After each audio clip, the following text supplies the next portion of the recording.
Tu jau teici, ka mēs sāksim brīvā formā, uzreiz nestādīsimies priekšā, nevienu nestādīt, jo viss ir aprakstā. Bet tomēr... Labi.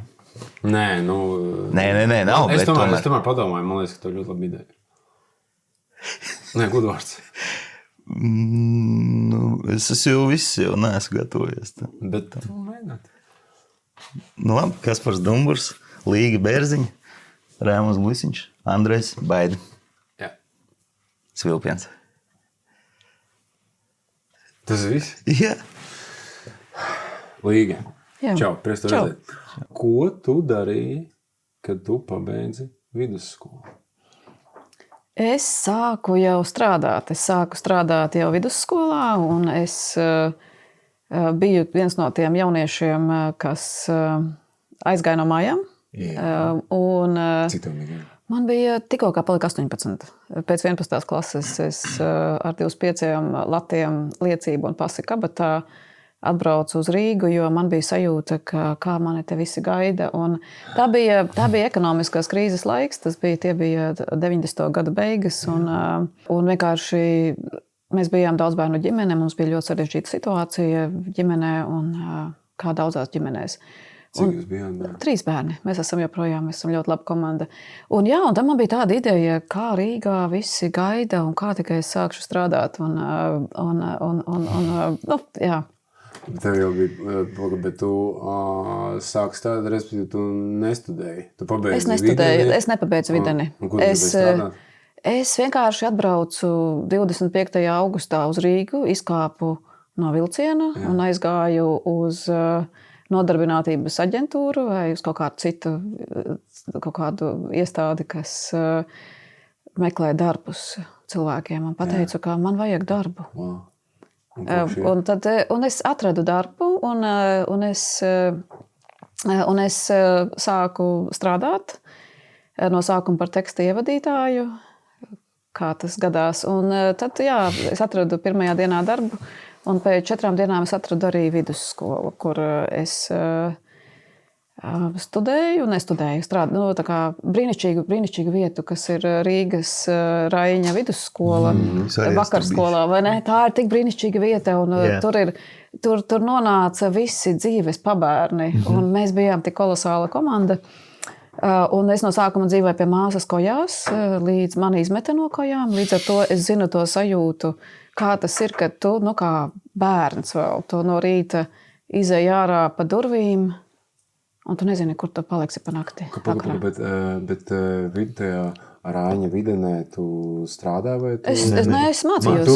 Es turpināju mācīties. Tu aizgāji prom no vidusskolas, tu aizgāji prom no ģimenes, aizmečīji uz Rīgu un sāksi savu dzīvi. Sāku savu dzīvi. Aha. Bet labi, no kojām, kāpēc tu izmet laukā? Tāpēc, ka es tur biju nelegāli.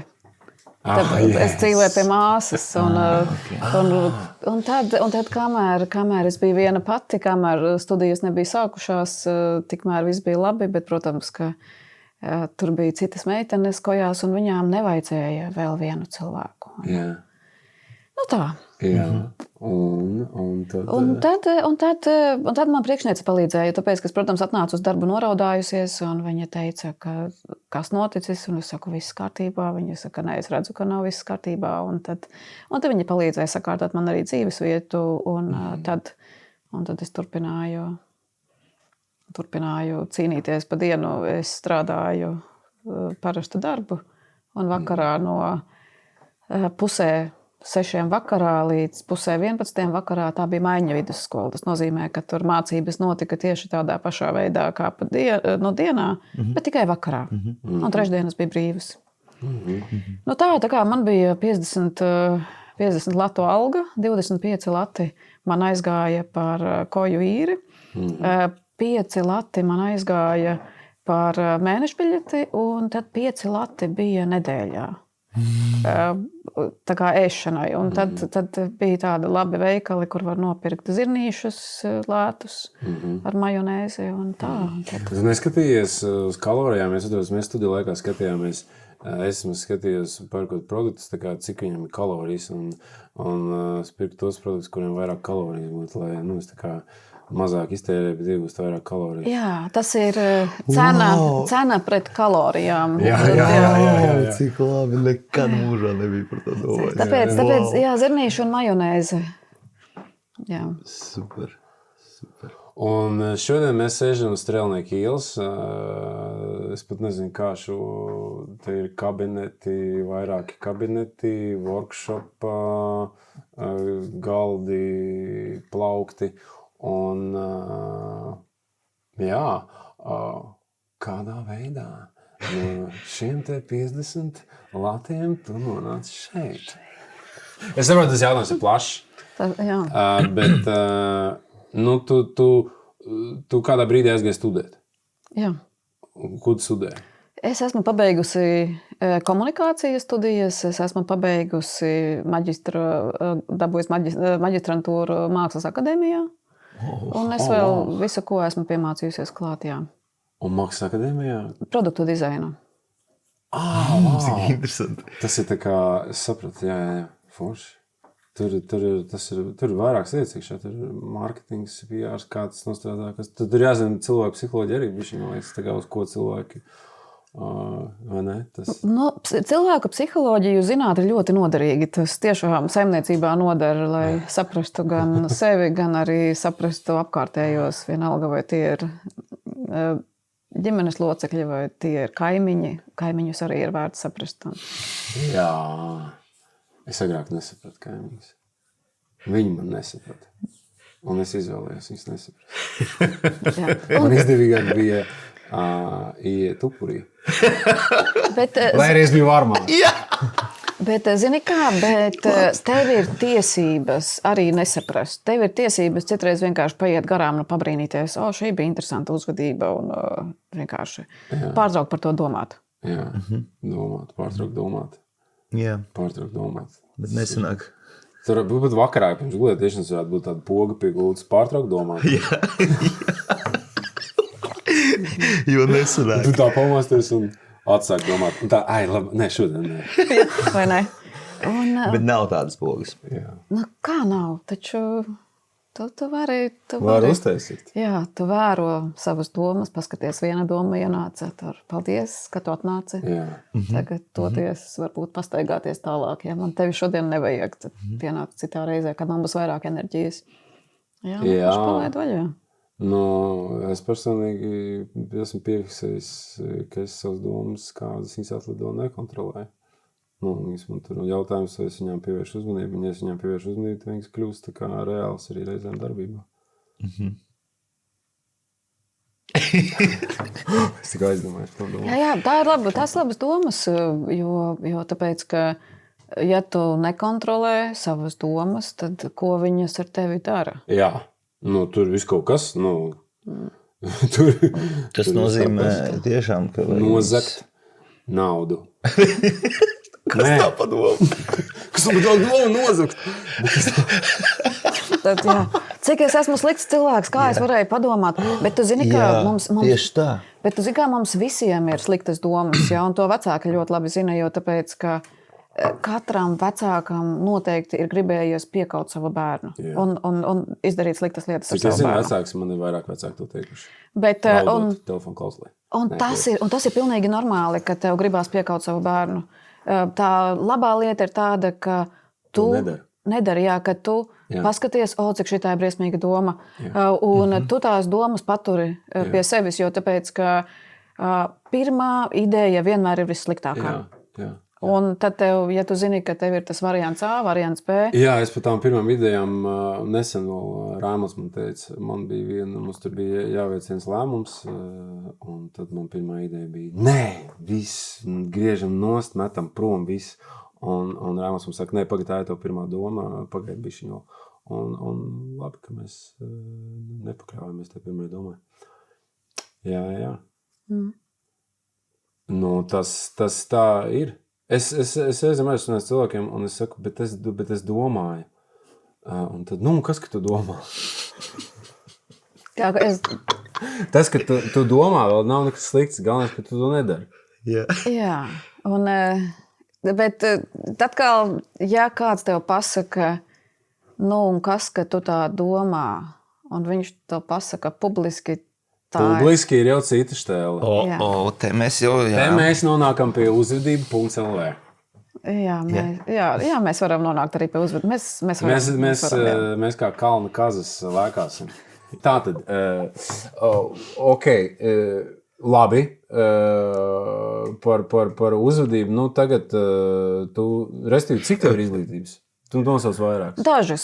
papildu izglītības. Tas nav, bet zini, kā, tas nav tik būtiski. Tas nav būtiski. Jo tāpēc, ka tu ieraudzīsi savā dzīvē ļoti daudz cilvēkus, un tu ieiesi smalkos kabinetos, kur būs izglītības dokumenti sakrauti. Protams, tas bija savs strūls jautājums, bet vienkārši es domāju, kādā mēs šobrīd esam pie tevis, teiksim, kabinetos un ar ko tu šobrīd nodarbojies? Kas šobrīd, teiksim, ko pēc šīs sarunas, kas būs, tu teici, jūs brauksiet, jums būs atbalsta grupa, kas tas būs?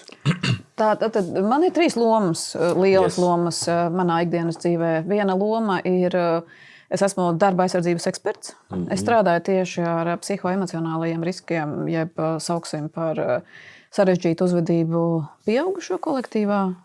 Mēs varam to saukt arī laiku pa laikam par vardarbību pieaugušo kolektīvā. Citreiz tā ir vienkārši apjukusi komanda pārmaiņu laikā, kuri nesaprotot, kas notiek, ir sākuši rīkoties, ja ne vardarbīgi, tad emocionāli neveselīgi. Tad otrā mana loma ir, mēs izstrādājam kā uzvedība LV dažādas spēles arī uzvedības izaicinājumu risināšanai gan skolās, gan darba vidēs, gan arī ģimenēs, gan arī sarežģītās situācijās, vai arī brīnišķīgās. Mums ir ļoti skaistas spēles. Ir draugu lokā, ko uzspēlēt vienkārši, lai dabūtu tādu īstu kontaktu. Un trešais, es esmu arī biedrības Autisma apvienība vadītāja. Un tas, ko tu minēji, tas pasākums, šodien mēs braucam, lai satiktos ar atbalsta grupu vadītājiem, vecākiem, kuru bērniem ir speciālās vajadzības autisms, kuri vāc kopā un rūpējas par vecākiem dažādos Latvijas rajonos. Super. Tas tu dari brīnišķīgi darbu. Paldies, jā. Mēs 7 no rīta jau bijām šeit. Jūs arī darat savu darbu, un tas ir tas, ko tu minēji, iepriekš. Tā ir arī kalpošana. Jā, tas ir ļoti labs vārds, kalpošana. Kalpošana, tas ir tavas lomas kaut kādā mērā ir kalpošana. Zini, kā es nezinu, man liekas, kalpošana nav loma. Okay. Tas ir, man liekas, kalpošana ir vai nu tava identitātes sastāvdaļa, tavs dzīvesveids, tava filozofija, tava vērtību sistēma. Jā, tā nevar būt viena no lomām. Varbūt, ka var. Varbūt kādam tā ir, ka viņš... Vienā vietā viņš pakalpo. Man viņš jāpakalpo. Šitais pakalpošu. Es šonedēļ maz kalpoju. Jā, beidzās baterijas. Jā, esmu sadarījis visādas nejaukas lietas. Tagad man vajag kalpot, lai man būtu balanss iekšējais, jā. Bon caca bad. Oh merde, je l'ai voulu qu'on part partir nous trois. Léon le m'en fout vite. Pour le team. Turn around, then check kick tack ou coup party no baku league. Bet es gribu paiet bišķiņ apakaļ par to pirmo lomu, ja, par tiem uzņēmumiem. Es vienkārši domāju, kopš kurā gadā tas parādījās, ka uzņēmumiem sāka interesēt, vai arī viņi saprata, ka viņu produktivitāte ir atkarīga no tā, kāds ir mikroklimats vai grand klimats uzņēmumā starp darbiniekiem. Tad, kuri tie ir gadi, jo mēs kā post-sovieti Eastern European style living Baltic States, kur šādas lietas jau, kas nāks, no Amerikas vai no Rietuma Eiropas, kur tas jau bija kaut kādu laiku, man liekas, iepriekš, domāju, kurā brīdī tas parādījās aktīvi Latvijā. Zini kā, mēs esam organizācija, līdz ar to es nevaru runāt par tendencēm, tad tur būtu jāprasa valsts darba inspekcijai. Bet mums uzņēmums jau pastāv 18 gadus. Okay. Tā kā mēs 18 gadus strādājam šajā jomā. Un sākumā mūsu specializācija bija tieši industriālais sektors un tieši ražotnes, jo tāpēc, ka ja organizācijai, piemēram, ir milzīgs apgrozījums, kas milzīgs apgrozījums, tur, piemēram, 200,000 eiro dienā, un ja ražotnē tur puisis ņem nost plāksni no līnijas un sagriež kāju, tā ir apturēta līnija uz 2 dienām, uz nelēmas gadījuma izmeklēšanas laiku. Un tad tu vari iedomāties, cik milzīga tā ir loģistikas katastrofa, jo tāpēc, ka fūres nāk iekšā, produkcija iet ārā, un tas viss stāv, jo tāpēc, ka ir organizācijas, kuras tiešām arī ir pateikušas, ka mēs neturpināsim darbu, kamēr mēs nesapratīsim, kāpēc šis nelēmas gadījums ir noticis. Un, protams, un paldies Dievam arī Latvijā, piemēram, vai tu zināji, ka ir kompānijas ārvalstīs, kur arī dusmīga paskatīšanās uz kolēģi tiek interpretēta kā incidents vai gandrīz noticis nelēmas gadījums. Es nezināju. Jo tāpēc, ka ja tu strādā sarežģītu darbu, piemēram, tiešām pie virpām, kur ir lieli ātrumi un kur ir vajadzīga milzīga precizitāte un fokusēšanās, ka ja tu aizies pie virpas un tu domā nevis par to, kā tu tagad strādā un ko tu darīsi, bet tu domā, kāpēc viņš tā paskatījās, kāpēc viņš šodien nerunā, kāpēc šodien man nebija sagatavoti materiāli. Tu vairs nedomā par darbu. Tu domā par kaut kādiem sociāliem procesiem. Jā, bet kurā brīdī tā ir mana atbildība? Jo, piemēram, Par ko viņš domā? Par ko es domāju, tā kā kad es varu stāvēt pie tās virpas, vai arī es varu stāvēt pie skatuves malas, un tagad man jātiek galā ar to, ko viņš man tikko pateica. Man jātiek ar to galā, man jākoncentrējas, man jāiet tagad visu, man jāizdara savs darbs. Un kurā brīdī tā tomēr ir tā otra cilvēka atbildība, kurš pirms tam man to... Un kā tas... Un tas ir ļoti interesanti, jo tāpēc, ka tas ir tas, ko mēs vienmēr jautājam, tad, kad mēs strādājam ar sarežģītiem stāstiem, ir, kāpēc tu šo saki tieši šajā brīdī? Kāpēc tas cilvēks tev to draņķi uzgāza virsū tieši tajā brīdī, kad tu gāji uz skatuves? Kāpēc viņš nevarēja pagaidīt pēc izrādes? Kāpēc viņš nevarēja pateikt, ka, hei, klausies, re, kur ielējam tēju, apsēžamies, aprunājamies? Jā? Man citreiz besīja ārā, ka man kāds kolēģis saka, ka šodien atnācis skatīties, ir tas tur. Un es domāju, kāpēc tu to dara? Tas taču uzdzen papildus kaut kādu stresu. Šodien skatās tas tur, šodien tas atnācis skatīties. Un visiem ir, šodien skatās tas. Un tad... Tas ir. Jā, un tu viņam pasaki, ka es negribu zināt. Jā, un ko viņš dara? Nē, labi. Kā kur reizi. Bet ir man citreiz teikuši, kā man jāzina, kas skatās. Visādīgi ir. Bet, ko tu dari savādāk uz skatuves, ja tu runā izteiksmīgāk, tu ar auditoriju? Ļoti iespējams, ka es iznāku un man tagad maksimāli labi jānospēlēš. Es skatos tāds un tāds režisors un iespējams dabūšu tādu un tādu lomu, tāpēc es tagad būšu maksimāli labs. Un tev sanāk, jā? Tā, citreiz tur ir baigi mānīgāši televīzijas, citreiz liekas, ka tik labi bija un tik labi šoreiz nospēlēja un režisors sanāk, saka, vecīgi, come on, kas notika, Tā kā tas ir arī diezgan tā. Bet kādu domā, tu pats arī pajautā kādam kaut ko pirms izrādes vai paprasi vai kaut ko iebakstu vai kaut ko? Man liekas, ka es pats arī varu. Es piemēram, es reiz jokojos. Kā man liekas, es jokojos. Cits to nejūt, ka es jokojos. Bet vispār arī tā ir tēma, tas sarkasms vai kaut kādas piezīmes vai kaut kādi jociņi. Es zinu, ka es citreiz varbūt sarkastiski jokojos tajos brīžos, kad es pats baidos, ka man pašam ir kaut kāds stress iekšā, un tad es kaut kādā veidā mēģinu to stresu pārvarēt, un es tā kā kaut ko tur otram izsaka kaut kādu komentāru. Tur, nezinu, man nesen nāca darbu, man bija sarkans bikses, man teica, čau, sarkan biksi. Paldies tev par to, ka tu padalies. Nu labi, ok. Es tā, tu intelektuāli tā kā tev.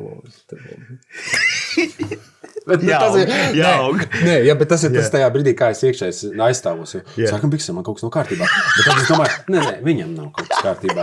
Sarkans bikses, tas ir normāli. Jā, tieši tā. Ja tu izteici komentāru, ka man ir sarkans bikses, tev, draudziņ, es jums to neteicu, protams.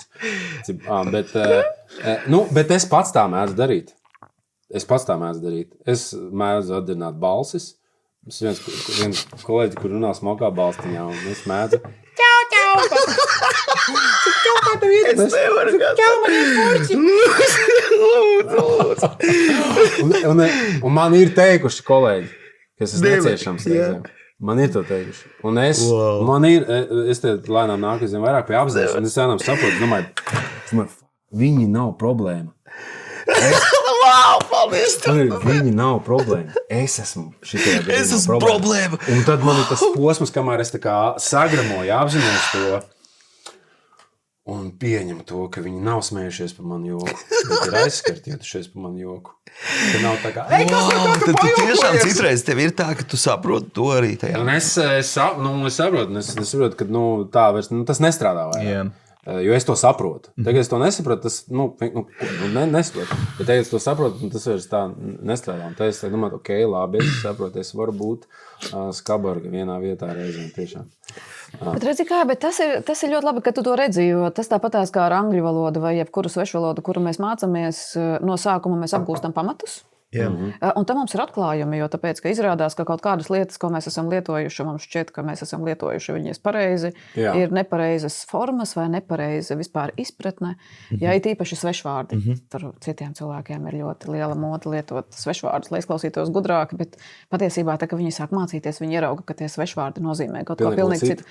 Un tad vienā brīdī tu sāc dzirdēt savas kļūdas, un tad tu pamani, ka tu ir kāda uzvedība, kur tu esi īpaši kaitinošs, tad tu pamani, ka ir kaut kāda uzvedība, kur varbūt tu pārkāp kādu cilvēka emocionālās robežas vai tu izpaud kaut kādas detaļas par privāto dzīvi, lai parādītu, ka tā kā tu te neizliecies labāks nekā tu esi patiesībā. Jā, bet es to daru reizēm, tāpēc, ka mans iekšējais mazais cilvēks jūtas apdraudēts un viņš sajūta apkārt konkurenci. Un tad šis mazais cilvēks mans, es nezinu, viņš maz un neesi izvēlos, man vieglāk tā pateikt, es nosaucu. Bet patiesībā viņš ir gigantisks. Viņš aizņem visu telpu jau. Es te neesmu labākais šajā telpā. Par ko mēs varam pēc tam, man tagad jācīnās par savu vietu. Un sākās izdzīvošana. Un tur jau kurš kuru. Un tur jau, kā saka, es arī nāku no tādas vidas, no vidas, es diezgan daudz pavadīju laiku uz ārā pagalmos spēlējoties, un tur viss kaut kas bija. Un es pēc pieredzes zinu, ka, ir sāpīgi būt šajā pasaulē.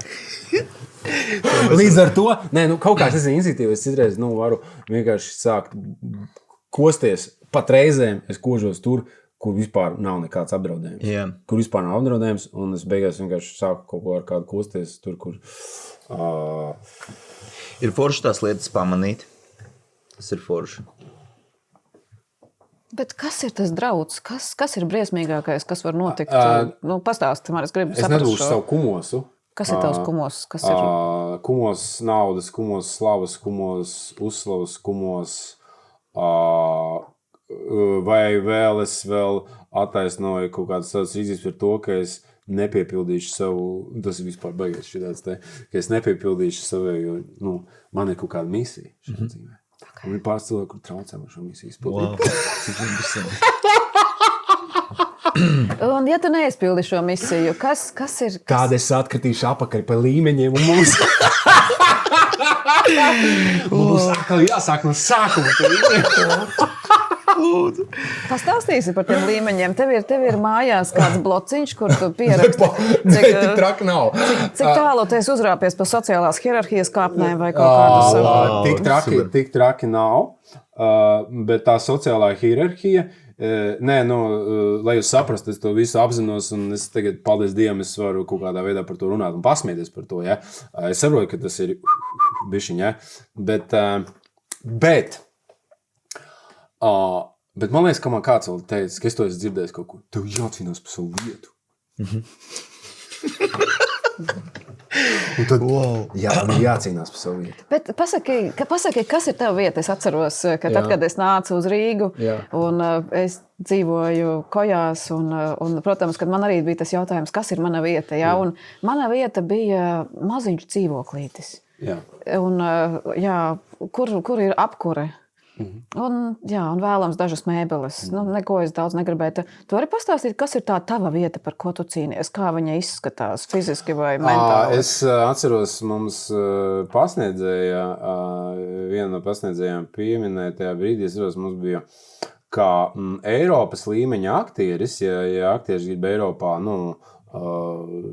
izsisties tikt kaut kur kino, viņam jābūt bezkaunīgam. Un tad tajā brīdī, cik man tās smadzenes bija pieejams, priekš manas lietošanas, tad tā kā, tas kā es izprotu bezkaunīgs. Bezkaunīgs? Bezkaunīgs. Labi, šito spēlīt. Un tad cik es bezkaunīgs. Bet es vienkārši nevis daru kaut ko, lai tiktu Eiropas kino, bet es vienkārši esmu bezkaunīgs.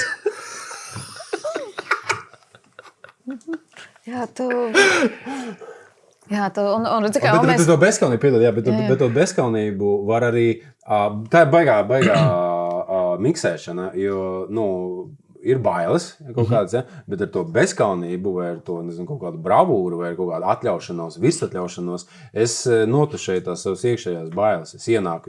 Vispār ir interesanti, kā tev liekas, vai kāda ir atšķirības starp to, kurš ienāk telpā, hei, čau, es esmu klāt! Kā tev iet? Kaut kāds jociņš ologus. Vai arī, kad ienāk cilvēks. Tas ir abas galējības. Kas ir kopīgs starp šiem cilvēkiem? Tas varbūt viens un tas pats cilvēks dažādās vidēs.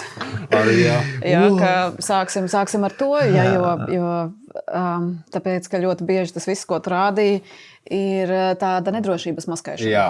Jā, un ir labi pētījumi par bērniem tieši šajā jomā, jo tāpēc, ka bērnus ir vieglāk pētīt, un tajā brīdī, kad sanāk jauna grupa kopā bērnu dārzā vai skolā, ka ir zinātnieki, kas ir pētījuši, ka tātad katram bērnam pieliek klāt raidītāju, lai varētu redzēt, ar ko viņš komunicē, cik viņš komunicē. Un, protams, ka mazajās bērnu grupiņās mēs redzēsim arī šos bērnus, kas uzreiz veido kontaktus ar visiem. Un ir bērni, kuri sēž klusi malā. Un ja paskatās to dinamiku pēc pusgada, ļoti bieži tie klusie malā sēdētāji jau ir kļuvuši par klases līderiem.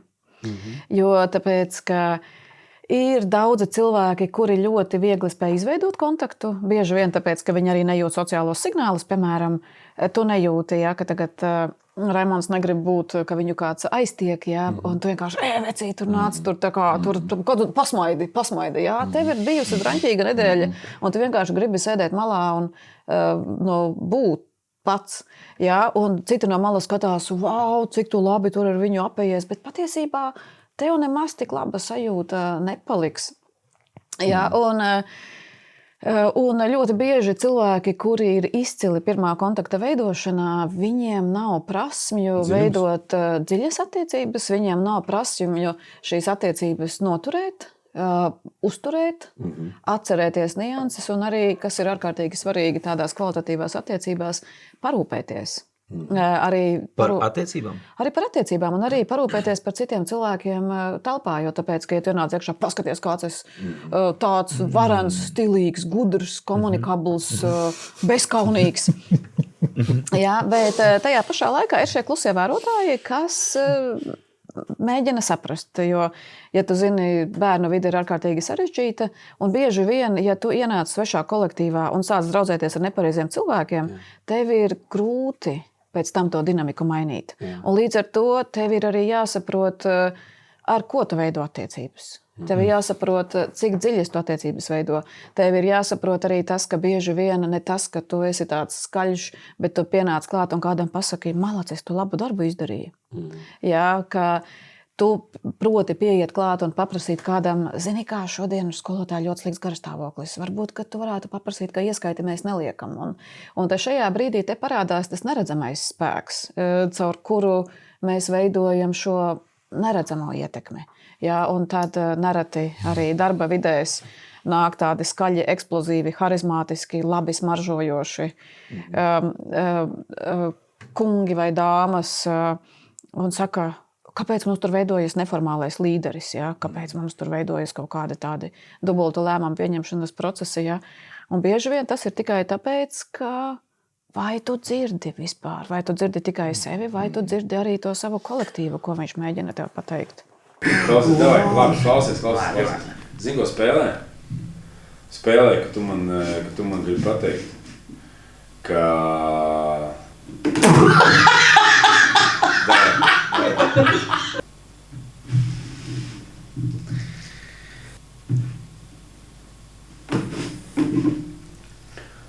Vēl vienu, bet tu vari Es nevaru.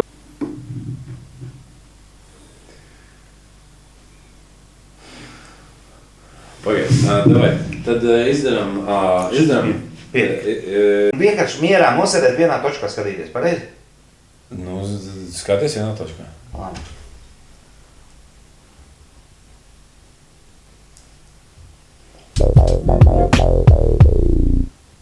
Tātad, visa pamatā ir attiecības tomēr. Nu, kā ir? Kā tev liekas, Līga? Kas ir dzīves jēga? Kas ir visa pamatā? Kas ir visa pamatā? Kas ir kvalitīvas dzīves pamatā? Labas attiecības? Kas ir visas dzīves pamatā? Ir sestdienas rīts. Kāpēc, lai mēs nepadomātu kopā? Jā. Kas ir visa pamatā? Jā, no attiecības kaut kādā ziņā tas vienkārši arī klausoties par to, kā telpā ieiet un kā veidot attiecības dziļākas un tādas ilgtermiņa un parūpēties par attiecībām. Tas priekš manis arī, piemēram, ir izaicinājums, jo es arī varbūt tas Kaspara fona dotajā brīdī neizskatītos tā, bet tāda tendence man arī ir, piemēram, es arī saskatu sevi, ka man grūti, es varu ļoti labi sākt komunicēt, bet grūti ir ilgtermiņā, es pamanu, ka kaut kas tur sāk šķobīties attiecības, un tad man uzreiz kaut kas sarūk, kaut kāda diskomforts, nevaru parūpēties par tam attiecībām. Nu, arī tā kā tas priekš manis arī ir jautājums tieši, bet man, un tad tas jautājums par jēgu manā uzturē ir tajā otrajā dzīves posmā, pēc vienas grāmatas Richarda Rora, gribētos sakārtot attiecības. Tas ir mans izaicinājums. Tas sakārtot attiecības. Tā ir jēga. Man ilgu laiku bija tā, ka man attiecības sastāvja no tā, kāds man labums no tā otru cilvēku.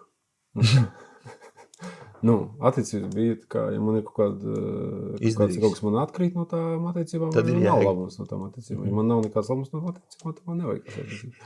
Padomā, tāds... vienvirziena brauciens. Yeah.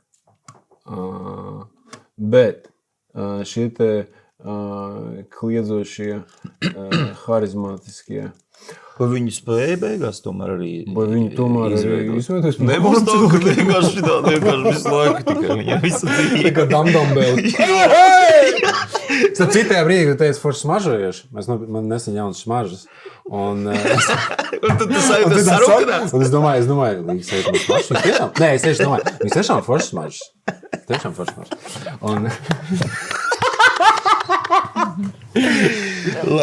Un tā atkal, viņa par mani runā. Viņa par mani, jā, es. Viss raidījums par mani, tā kā. Jā, nu tā. Kur Andrēs ir priecīgs beidzot. Galvenais, ka Andrēs ir priecīgs. Jā. Bet tad ir cerība tiem cilvēkiem. Tas ir tas, Kāpēc par viņiem? Ja tas Tāpēc, ka viņi ir atbildīgi par upuriem varmākām un visam pārējiem. Viņi visi šis bija tā, es vienkārši... Viņi vainīgi. Viņi visredzamākie ir. Tā ir tas labs jautājums, viņi ir vainīgi, jo tāpēc, ka tas ir tas, ko mēs saskaramies ļoti bieži, jā, ka mums ir jāatrod kāds vainīgais. Bet kurš būs drosmīgs pateikt, ka nav vainams neviens? Un redzi kā, jo tāpēc, ka tajā brīdī, tā, kad mēs te sēžam, mēs atradīsim vainīgo, klausies, meklējam vainīgo. Kāpēc mēs ciešam? Mēs ārpus mums atradīsim vainīgo. Jā, protams, kā ārpus mums. Un man ir tāda laba spēle, ko mēs ar bērniem spēlējam mašīnā, tā, kad mēs braucam. Mēs mēģinām sasaistīt nesaistītus notikumus, piemēram, mēs braucam pa lauku ceļu, mēs redzam, tur ir kaķis miris. Un mēs mēģinām izdomāt, piemēram, kāds, piemēram, mūsu radinieks, kas ir kaut kur tālu prom, Amerikā dzīvo, kā viņš varētu būt vainojams šī kaķa nāvē. Wow! Un tad var iedomāties, cik tas ir interesanti, jo tāpēc, ka tā ir tā spēle, ko mēs vispār spēlējam visu dzīvi. Tad kāpēc mēs viņu nevarētu pacelt jaunā līmenī un meklēt? Tās sasaistes. Un paskaties, kā šo spēli spēlē sabiedrība. Tajā brīdī mums ir grūti. Paskaties, tagad mēs iziesim ārā sniega, ielas nenotīrītas. Kurš vainīgs? Jā, kurš vainīgs? Rīgas doma. Un mēs atrodam vainīgo, un mums paliek labi. Jā.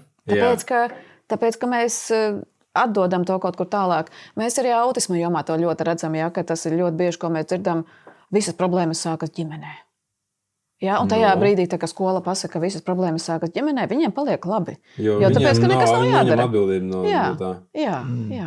Un mēs sevi mierinam, un mēs aizmiegam vakarā ar to domu, cik viss ir slikti, cik sabiedrība ir slikta, cik valdība ir briesmīga, globālā sasilšana. Lēnām aizējam uz virtuvi, atvelkam šoplādi, izņemam ārā nāzi.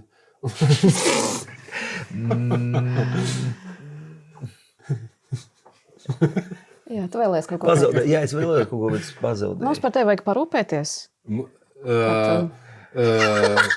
Jūs jau par mani rūpēties. Es jau Igulvārds vidos jau aprūpēs. Labs. Jā. Varbūt kāds... Jā, jo redzi, ka, protams, tā ir ārkārtīgi sarežģīta tēma, ko tu arī minēji. Un tu izvelc ārā nazi, uzsmērē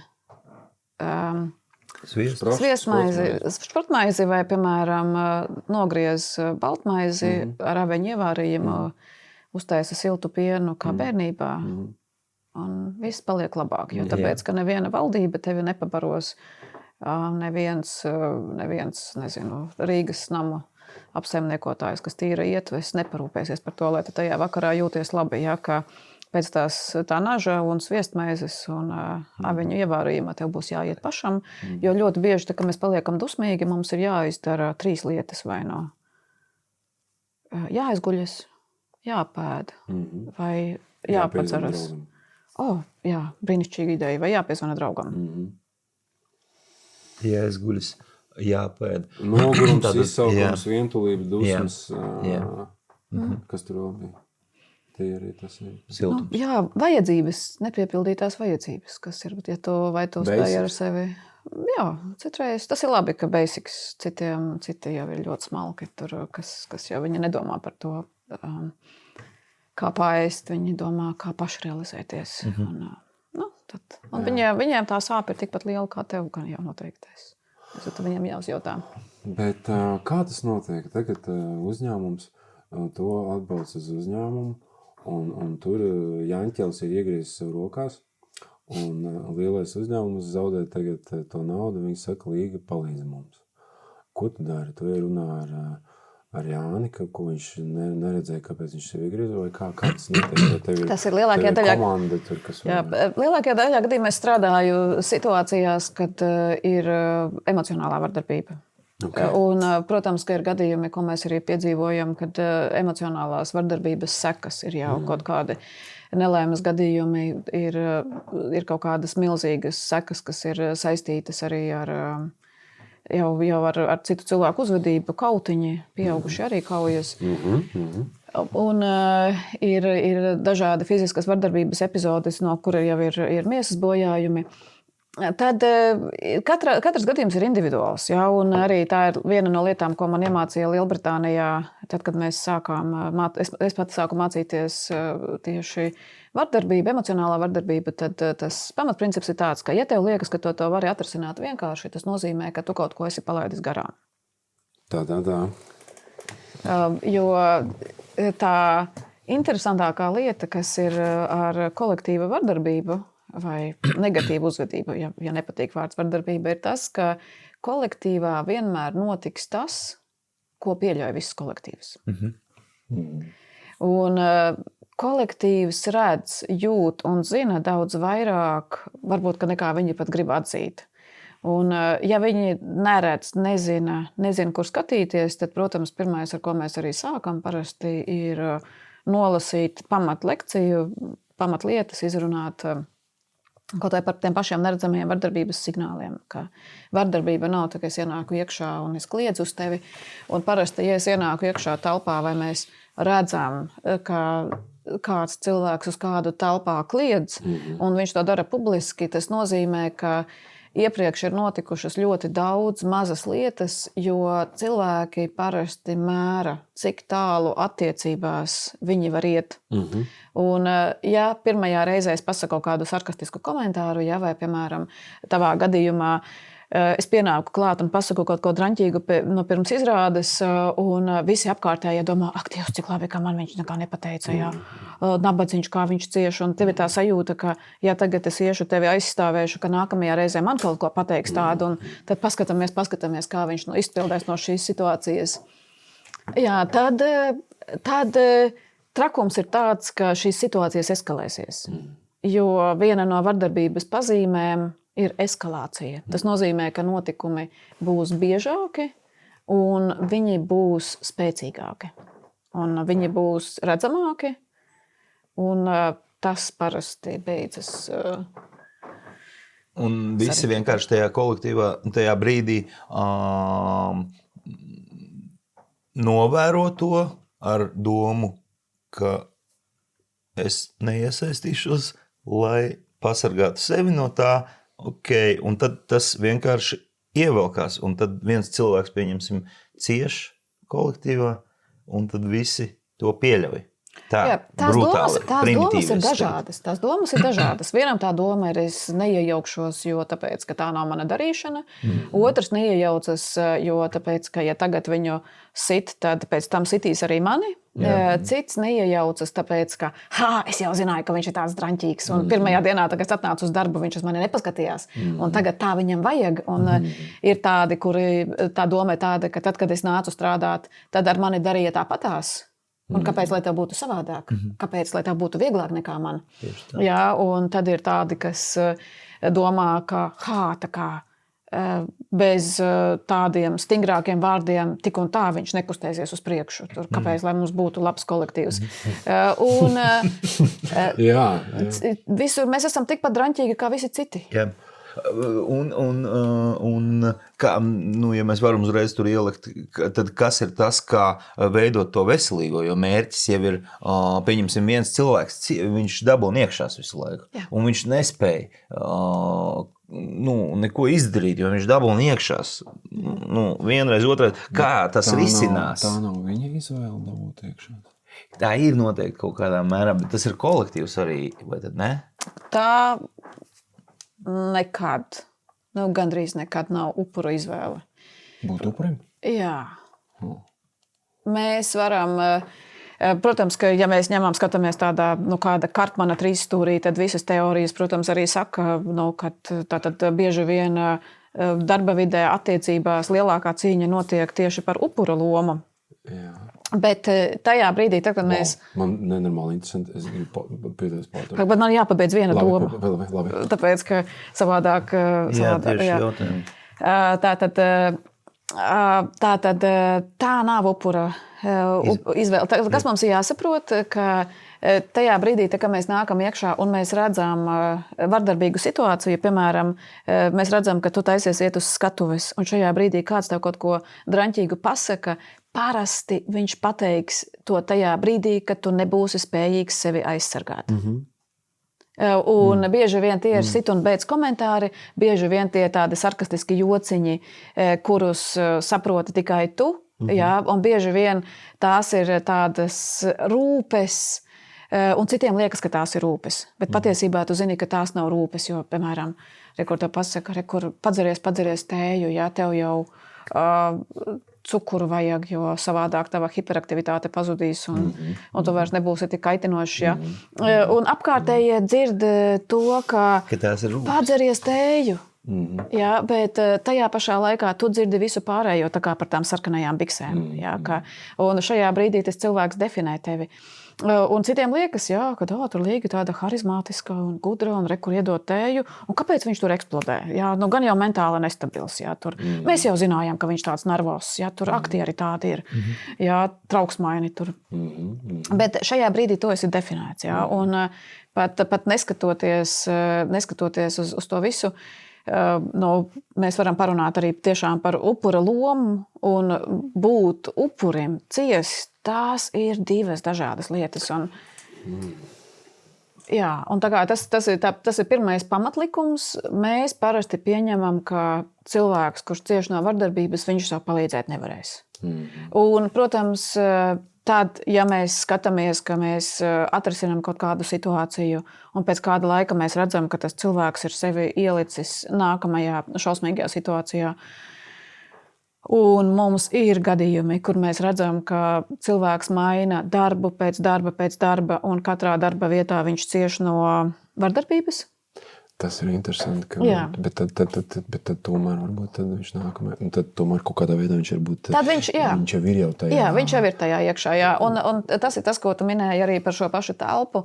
Mēs bieži vien un parasti mēs nolasām šos signālus, jo ir tāds labs teiciens, ka ķermeņa atrašanās vieta telpā signalizē par sociālo statusu, ka tajā brīdī, kad tu nāc iekšā telpā, pēc tā, kā tu skaties uz citiem cilvēkiem, kā tu runā, kā tu klausies, kur tu apsēdies. Tas ir tas, ko tu minēji. Jā. Vai tu sevi sagrupē, es tikai te patās stāvu tur, tā kā es ļoti ātri pabeigšu, es aizņemu maz vietas un maz ādu un maz dzeru, jā, un es te neko, es tikai ātri pateikšu savu domu, iziešu. Jā, tā ir vēlēšanās būt, tā kā, bet šitas te man liekas tas moments, kurā brīdī es vispār tikai mazliet. Tas ir tā kā, bet tas ir vēlēšanās izpatikt, tā kā būt izdevīgam savā ziņā arī, ne? Bet varbūt tas ir trauksme. Ka varbūt viņš arī jūtās nedroši. Bet nav tā, ka tas ir kaut kāda, es nezinu, lietošu frāzi, hierarhija, ka tu esi pieredzis, ka tava loma ir tā kā būt kaut kā klusāk. Ka, ir vienkārši situācijas, kurās, cilvēkam nav izvēle būt, tā kā viņš ir vienkārši upuris, tāpēc, ka, tas kolektīvs ir tāds, un viņš, nevar neko izdarīt. Bet man liekas, ka ir tomēr, kaut kāda tā upura mentalitāte ir, ka, teiksim, varbūt, kad tu sāc būvēt, tu jau uzreiz atnāc, teiksim, ar to, es nezinu, man nav labāk vārdu prātā, kā vienkārši hierarhija, ka tā kā es būšu tas, kurš tā kā, ja kāds saka, jā, tā kā, kā tas, teiksim, izpaužēsies, teiksim, to. Jā, tā kā mēs pirmo tēmu noslēdzam. Hey, au, ko, shoot away. Saturday room, na band go boo. Tickety bang on by that girl. So the band about you can do it all. Take the bang things hands. Sammy, don't be gonna do. Look at them bones on band do. Second that man, look at that back. Redzi, kā ir tas pirmais pamatprincips, tad, kad tu iekšā telpā, lai strādātu ar grupu, un visticamāk arī tas, kas mani fascinē režisora darbā, ko noteikti tev ir iemācīts jau agrīnā studiju vecumā, ir atstāj mājās savu ego. Tur ir, tas ir, nē, tā gluži nebūs. Tā gluži nebūs. Jā, pastāsti par aktieru. Jā. Ka mums mācīja atstāt savu, novākt savu es, protams, bet tajā pašā laikā es sapratu, ka, ja es gribu nonākt kaut kādām galvenajām lomām, man ir diezgan, sevi jā, un visi kaut kur var ievīdīt. Saprot, un tā ir jau runa par ego. Nu, ka man vajag diezgan stipram ego būt, ja es gribu kaut kur tur tikt tiešā vai nav. Tas nav tā, ka tā kā novāciet ego nost un ļaujieties šai kopienas darbām, aizmirstat par sevi, domājiet par partneriem. Protams, man jādomā par partneri, bet pašā laikā man ir jāstāsta, kuras būs gaismā. Un es klāju nospēlēt. O, cik interesanti. Nē, nu, tas ir tāds, tas ir double, tā kā, man paldies, nu, labi, no reizēm nav tā, bet man ir, no sākuma man bija tā, ka tā kā, izrāda sūdīgi, bet es labi nospēlēju. Tas ir hoķī tāpat. Tieši hoķī komanda. 30 cilvēki. Nu, es hokeju spēlēju bērnībā. Un tieši tas pats. Tā kā noteikti vēl labi. Es vārtos stāvēju grūtāk. Vārtsāks daba un golu vienmēr ir. Bet tā, kā spēlētājs, tu nospēlēji. Un tu tā zaudējām tur 1-5, es 1 golu iesitu. Bet mēs 5 spēlējām, bet es labi nospēlēju. Pats ar sevi tā kā. Viss kārtībā. Es parūpējos par sevi. Viss tur mani neaiztiek. Viss normāli. Tas ir tā, tu tā kā arī. Un es labi nospēlēju. Mums kaut kas tur bija kļūdas kaut kāds, bet citiem. Bet man... Un droši vien tajā brīdī, kad es tā kā, bet es labi nospēlēju, tā kā es noņemu atbildību par kopējo labumu, un es tā, nu, jūs tur tiekat galā tur. Es izdarīju savu darbu normāli, več, ko jūs sāksies? Jūs nevarat nospēlēt lomu, nu tad izdomājiet, es nezinu, ko jūs tur. Nu, un viss es noņemu nost, un es tā kā, un par kaut kādu kopēju labumu var aizmirst. Bet ir arī noteikti arī fantastisks sadarbs, kur tik tiešām var just to kolektīvu. No kāds ir atkarīgs?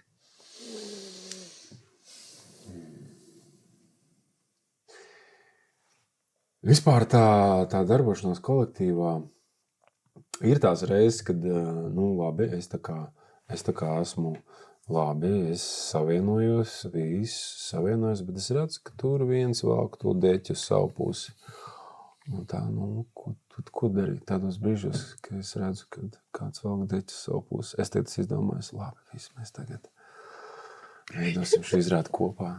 Es aizmirstu par sevi. Es ar šo savu mazo lomu izdarīšu visu, ko es varu izdarīt labāko šajā visā. Un visu partneris un visu. Visu mēs viens asals. Bet es redzu, tur 2 un 1. Ko darīt? Wow. Un tad ir tā, vai nu es tā kā, nu, davai, es šito spēlīt, es māku. Es viņam vēl nostāt deķi. Šito es pazīstu tevi. Vai arī es tā kā, nu, labi, viņš to deķi. Kad es esmu garīgs, tad es tam jau viņš pats sev. Jā, pats sev bedrīt. Nē, nu, tur visādi garīgi. Pēc tam nevis tā kā labi, lai viņš nav, bet ieņem viņš pēc tam arī tā kā ar to visu savu segu tur arī. Sapiņķerēsies un nosmaks. Bet pieiet klāt un pateikt, klausies, vecīt, man liekas, šajā brīdī vēl baigi uz sevi šito te. Kur arī atklājums. Mēs te arī esam. Nu, tas ir atkal, tāda ir tiešais uguns līnija, es ieeju tiešajā uguns līnijā. Runāt. Ko darīt situācijās, kad man deķis nav virsū? Paldies tev. Jā, nu, paskaties, tu iedevi 2 tādas pozīcijas. Viena pozīcija bija, ka no, tā kā ir tā saplūšana, un ārkārtīgi interesanti tāda, ka tu visu laiku esi cīnījies par sevi, ja? Tā kā, un tu vienā dienā atnāc uz darbu, un tu pasaki, tagad mēs būsim komanda. Un... Iepriekšējais mehānisms darbojās pēc tā, ka viņš redzēs, ka es esmu vilcis deķis uz sevi, un tagad pēkšņi es būšu komanda, tas tā, nu, viņi ar mani darbosies joprojām tā, kā es biju tas deķis. Jā, tieši tā, tas pirmkārtām, tas ir tas, ka no komanda darbosies ar deķi vilcēju, otrām kārtām, tu nevari prasīt, lai visi cilvēki būtu konkrētajā brīdī, tajā pašā garīgās attīstības līmenī, kurā tu esi nonācis nedēļas nogalē. Jā. Un tev ir tā sajūta. Es biju kalnos, es sastapos ar augstāko vai sastapos ar sevi, savu augstāko es nonācu lejā un tagad jūs visi saņemās. Un tad tu pasaki frāzi, es zinu, kā jādara, nevis kā jūs visi. Jā. Es esmu tas apgaismotais, jā. Un jūs visi palikāt šeit bedrē un tagad jā. klausieties Ja mani. jūs gribat iznākt no tās bedres, es jūs izdošu. Tikai klausieties, ko es jums teikšu. Tev ir jādara tas, ko es tev teikšu. Šito es pazīstu. Un tūlīt. Un tūlīt, ja ne tūlīt, tad... Jā, tūlīt, dari tūlīt. Un, Reka, tu visu zini. Jā, un kas notiek? Nu, kā kas notiek? Tu visu zini, kas notiek. Nu, kas notiek? Jūs zināt, kas notiek. Mēs Atkal ir ciešanas. Jā, Un visi parādīs, ka, tu zini, mēs tev pierādīsim, kā tu nezini. Un saki, kāpēc tajā skalā no sarunu veidiem ir vai nav tev šajā skalā tas, ka tu pateiksi, ka, hei, klausies, vecīt, es redzēju, ka izrādes laikā tu darīji to, un es gribētu saprast pēc būtības. Kas tajā brīdī notika?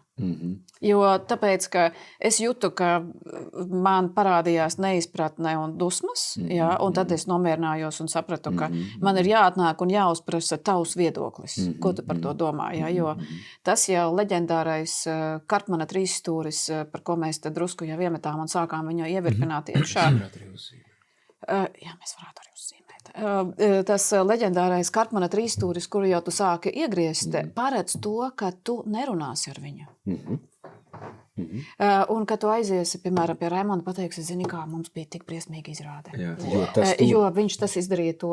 Un tu teiksi vienu reizi, otru reizi, trešo reizi. Un tad direktors nāc pie manas kabinetā. Un tad mēs nonākam pie situācijas, labi, es teikt aizlūkšu mums. Un tad mēs aizjām pie situācijas, kur nekad nerunā pretī direktoram. Viņam vienmēr ir taisnība. Atceries, priekšniekiem ir taisnība. Bet šitā ir cita tēma. Es zinu. Es gribu vienkārši pabeigt. Tā nav. Direktora kabinets ir teorijas pamatā. Jā. Jo tāpēc, ka... Es esmu dzirdējis tēzi. Priekšniekiem vienmēr ir taisnība.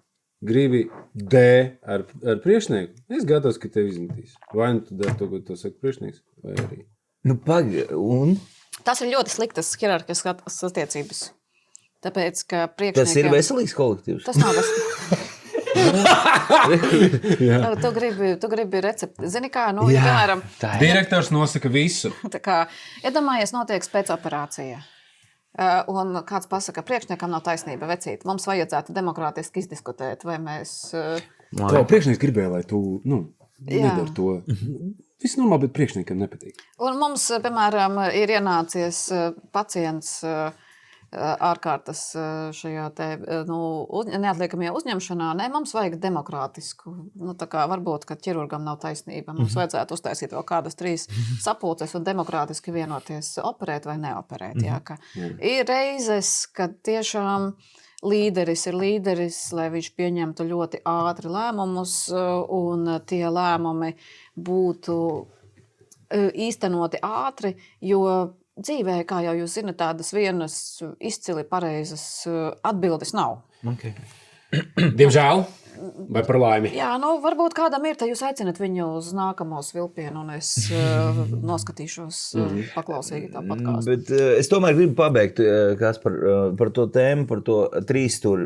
Jūs sākāt stāstīt, tad viņš aiziet, tad tas glābi. Kā mēs no tās, tad tas trīsstūris paredz, ka es neiešu runāt pie viņa.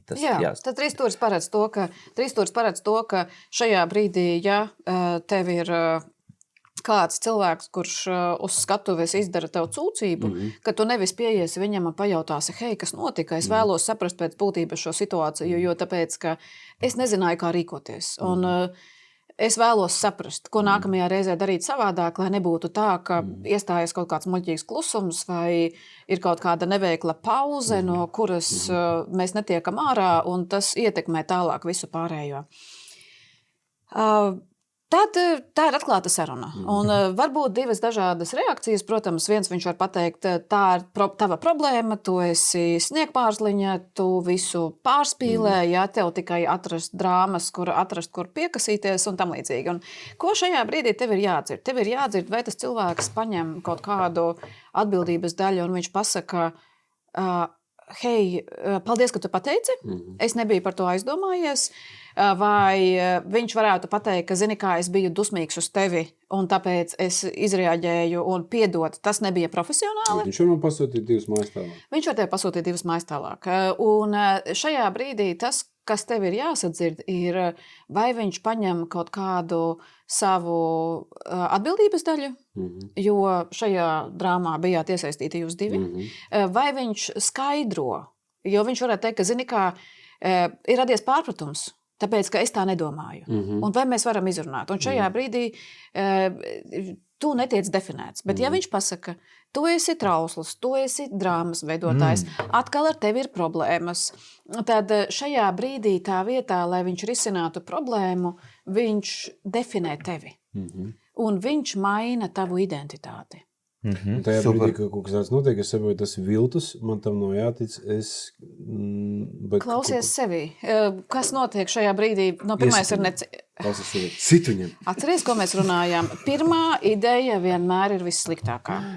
Ja tev ir grūti, tu vari viņam pateikt, zini kā, man gribās sist tev pa seju, bet es esmu labi audzināts. Viņš tāds, jā, gribās, es tev noriņu. Jā. Starp citu, man ir pieredze tāda, man nākot no skatos, mēs esam ar kolēģi tā normāli. Ejot tā kā ko, un mēs jau tur visi viens otru tā, un es jūtu, ka mēs jau lēnām ejam uz skatu, jau tūlīt es būšu virsū uz skatus, mēs šitā te viens otru. Wow, tas bija vienkārši crazy. Jā, es jūtu visas, tā jau zinu.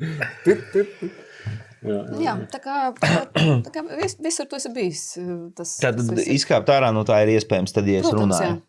Jā, kad tu pirmkārtām, lai izkāptu ārā no 3 stūra, tev ir jāapzinās savas vajadzības. Un mums ir jāsaprot, ko mēs gūstam, kas mums ir vajadzīgs. Jo tāpēc, ka, protams, katrs, kurš ir 3 stūrī, viņš kaut ko no tā gūst. Viņam ir kaut kāds labums no tā. Ko mēs sākām runāt, piemēram, tie cilvēki, kas iesēžas upurī, viņi, mēs jau zinām tas, ko tu teici, tev noteikti ir ļoti daudz jūtu par to, ka es jau neko, viņa jau to lēma, man jau nekādas balss, man jau nekādas teikšanas nav, kā jūs teiksiet, tā es arī darīšu, daram tā, lai visiem ir labāk. Es bieži vien darbā ieņemšu tādu lomu, es domāju, labi, tā kā... Vai plūst? Bet jautājums ir par to, vai... Man patikēs klausies vienu tev interviju, kur tu teici par... Man citreiz ir tā, ka es aiziešu darbu, tikai izdarīt savu darbu un iešu pēc tam mājās. Tikai izdarīt savu darbu. Ka tā arī nav īpaši veselīgs moments, tā kā aiziet, jo kaut kā es nepiedalos tajā sociālajā dzīvē. Tev ir tiesības nepiedalīties sociālajā dzīvē. Un tas, ka... Darba sociālajā dzīvē? Protams, jā. Tev ir tiesības aiziet uz darbu un darīt tikai savu darbu. Un nevienu nerunāt. Tas ir jā. Un, protams, ka ja tu redzi, ka viņiem paliek nekomfortabli, tu pasaki, ka es esmu pieņēmis lēmumu pasargāt savas emocijas, man ir sarežģīts posms dzīvē, un es gribu lūgt sev atļauju nepiedalīties. Un ja direktors saka, atnāc kabinetā, kāpēc tu nerunāji vienu? Jā, tad tu viņam pastāsti. Tieši to pašu, ko es arī teicu. Un tad jautājums ir, protams, kāpēc tas neviens neteica tev neko, kāpēc viņš gāja pie direktora. Un tad tas nozīmē, ka tu atkal esi kaut kādā ievilkts iekšā karuselī. Jautājums ir, kāpēc tie cilvēki nerunā ar tevi? Iespējams, ka viņi nerunā ar tevi, jo tāpēc, ka viņiem ir bail. Vai nav bail? Varbūt bail dabūt pa seju, jā. Jā. Nē, es esmu gājis pie direktoriem gan labā ziņā, gan sliktā ziņā. Iepriekšējā darbietā es tā kā, tur bija visādi modeļi, kaut kas. Tas ir direktoru darbs risināt šādas situācijas. Tas nav nekas slikts, ka tu ej pie direktora lūgt palīdzību, jo tas ir labāk nekā, ja tu sēdi. Un tas, ko es gribēju pateikt, ka nepiedalīšanās darba sociālajā dzīvē, arī tava izvēle neiesaistīties intrigās vai arī ļaut, lai notiek notikumi, tas nav sēdēt upurī.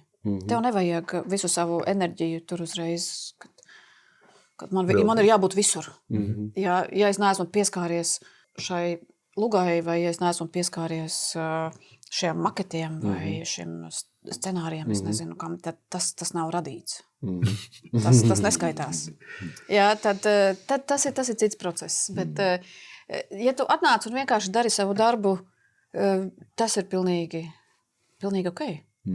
Un, protams, ka kolektīvs, kurš ir pieradis intrigot, vai kolektīvs, kurš ir pieradis visu laiku sociāli sarunāties, viņi uzskatīs tevi par nedraudzīgāku, par vēsu, par svešu. Un jautājums ir, kāpēc viņi viens ir tāpēc, ka iespējams jums ir darbs,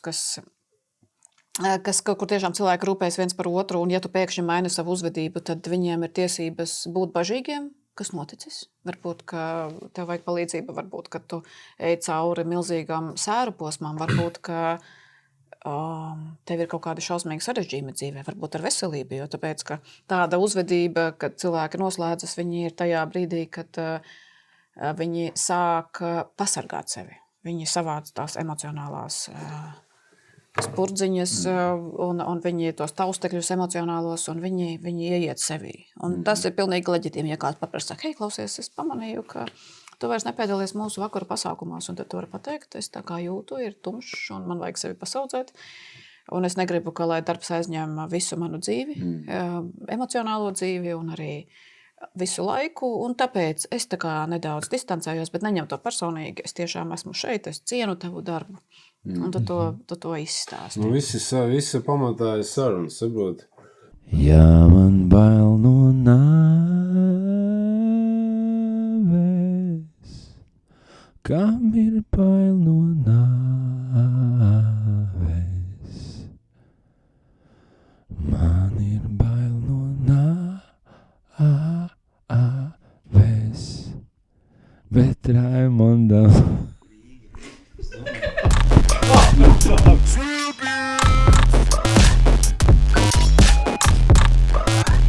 Tu neesi vēl upuris, un tu neieslēdzies upurī tajā brīdī, ja tu nostādi veselīgas robežas.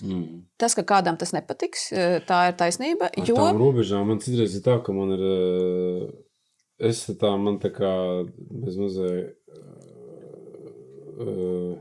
Jā, nu redz, man agrāk bija alerģija pret vārdu morāls, tāpēc, ka es pats biju amorāls. Un šobrīd man ir reizēm, es par tām robežām, domāju par tās robežas, man izreizīgi, ka kāds runā, ka viņam uzstādīja to robežas, kaut kāds nosēt robežas, man liekas, ka tur kaut kas ir beidzies. Tev tāds, tu tā redzi, ja? Nu jā, man robežas tā pirmā, es saku, ka kāds sāk runāt par robežu uzstādīšanu, tā kā, nē, mēs noliksim šeit robežas, tad tur tā kā ir, tur kaut kādas beigas ir. Kaut kas ir beidzies. Laikam tas ir normāli reakcija, ja uzstādot robežas, kaut kas beidzās. Tev ir bail no beigām? Kādas ir tavas attiecības ar beigām? Jā.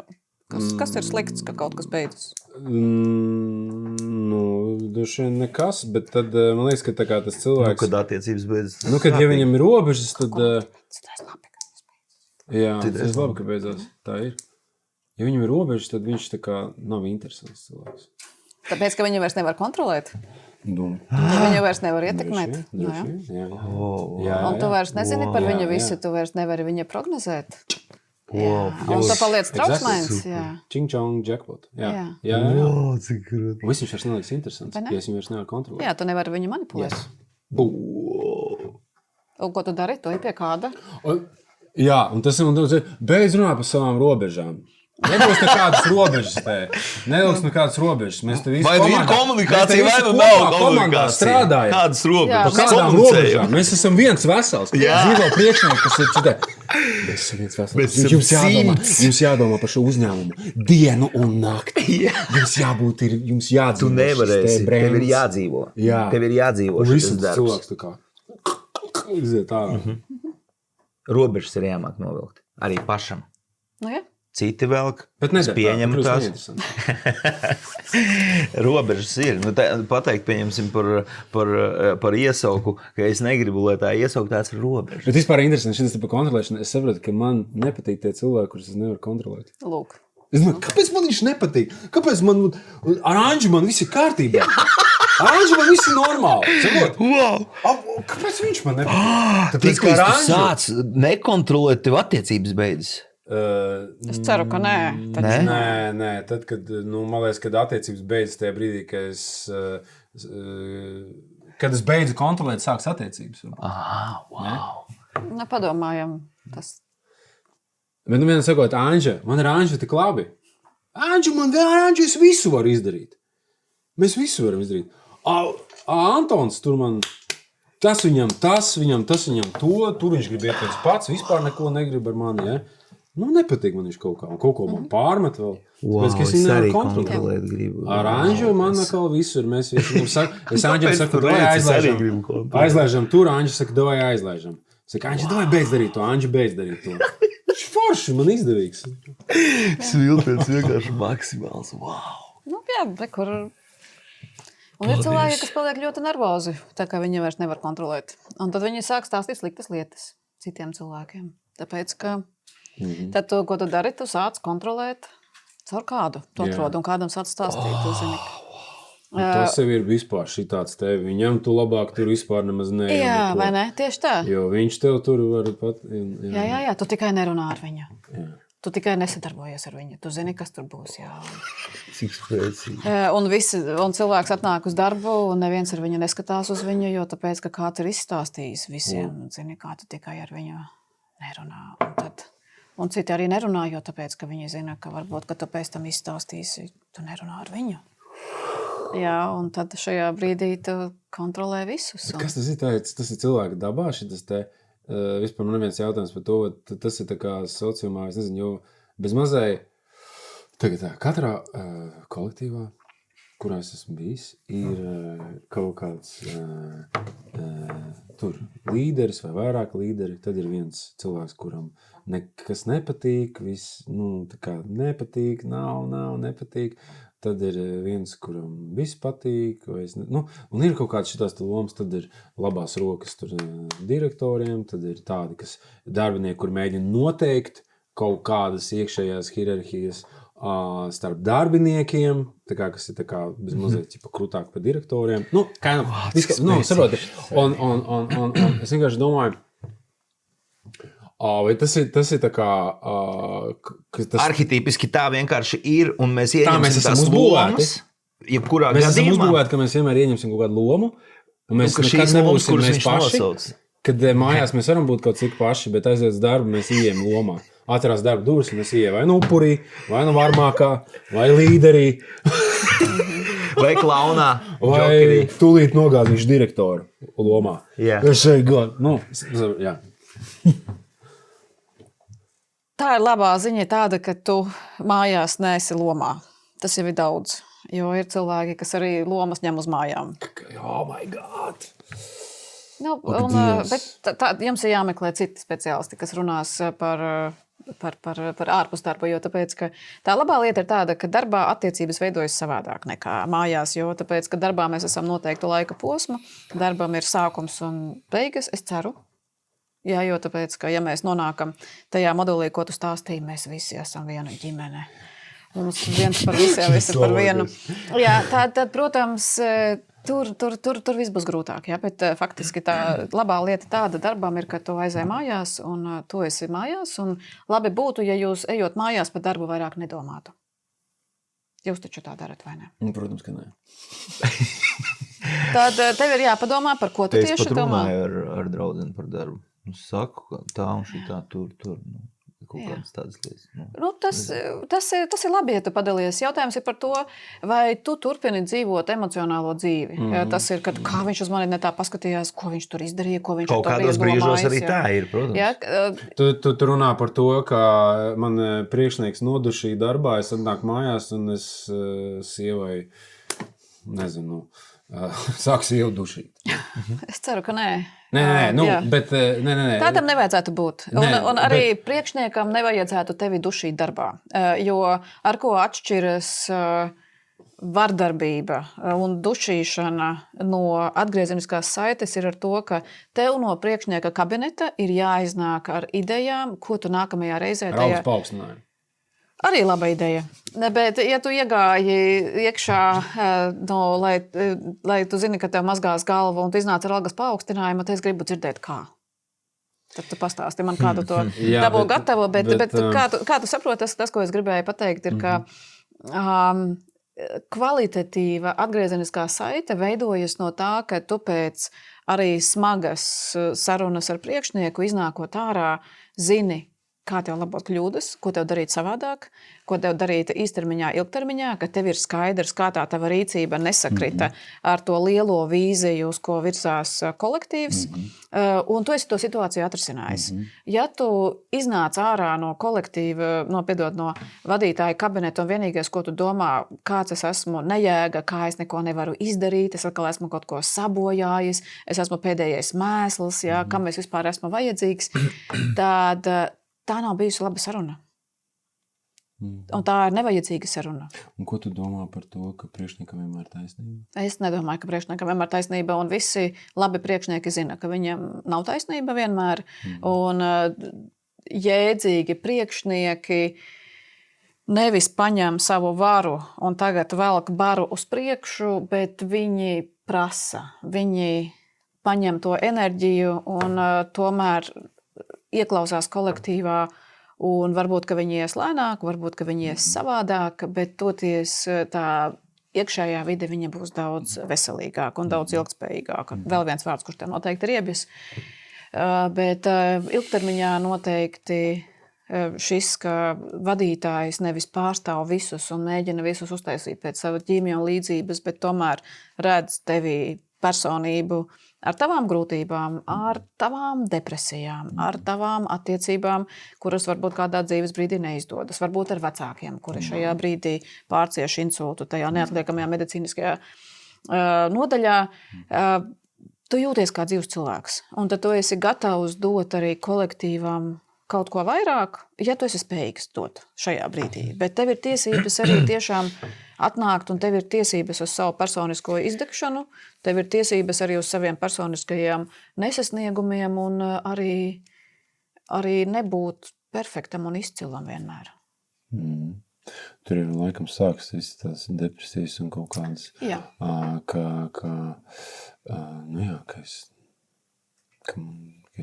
jāizdara tā kā pirmais priekšnieks. Jā, un vai tu piedod sev, ka tu... Un tad ir bail, ja man nepatikšu priekšniekam, man atlaidīs no darba, un ja man atlaidīs no darba, man nebūs naudas, ja man nebūs naudas, nebūs badājis, nomiršu. Tad tev ir bail no nāves, jā. Vai man personīgi? Jā. Es domāju, ka man gribās teikt, ne, man nav, bet man ir. Tev ir?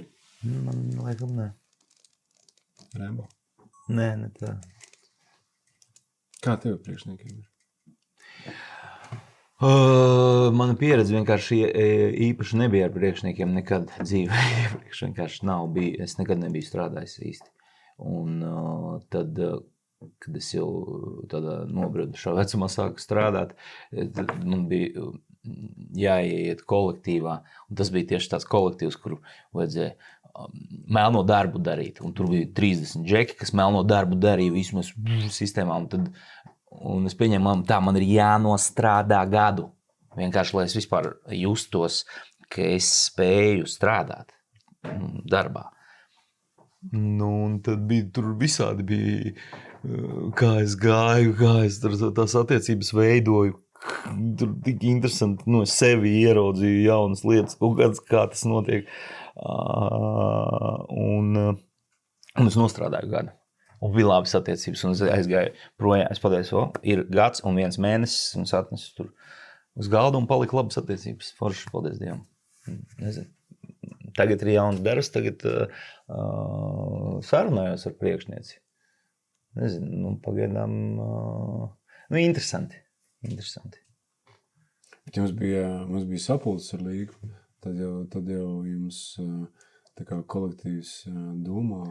Interesanti, jā, protams, tur bija interesantas, jā, tā bija arī interesanta mana personīga pieredze, kā tas viss notika, kā sajūtas grupā, jo bija darbinieki, kurus es pat nebiju redzējis vēl, un tad tā kā tas viss, interesanti, man vairāk emocionāli, es saku, man bija emocionāli, man tur jāformulē būtu, kas tieši ar mani tur notika.